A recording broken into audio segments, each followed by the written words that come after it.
Ginunahan bilang mutya ng Karagumoy 2024 ang 21 anyos sa si Micaela Barcela kan Barangay Bungaba, Kakay Albay sa ginibong koronasyon Kasubanggi. Sa dressing naglalaban-laban na kandidata, talagang angat ang beauty, wit as in ang sa iyang personality. Bako ini ang primerong pag-intra niya sa beauty pageant.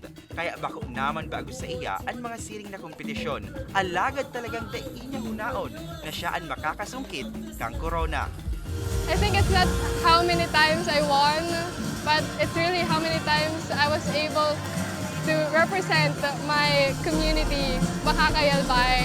And carrying Bakakay across my heart gives me so much pride and honor. Puwera sa titulo, naiuli naman ang kadakla na minor awards. Arog kang Miss Photogenic, Best in Ramp,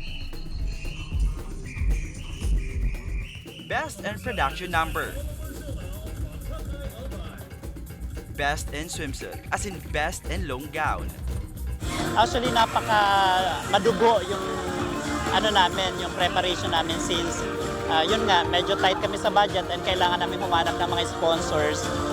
Buti na lang at merong mga katulad ng Ako Bicol, Kong Jill, Kong Salceda, and then Saldico of Ako Bicol na nandyan at laging sumusuporta. Kaya thank you so much po talaga sa lahat ng mga sponsors.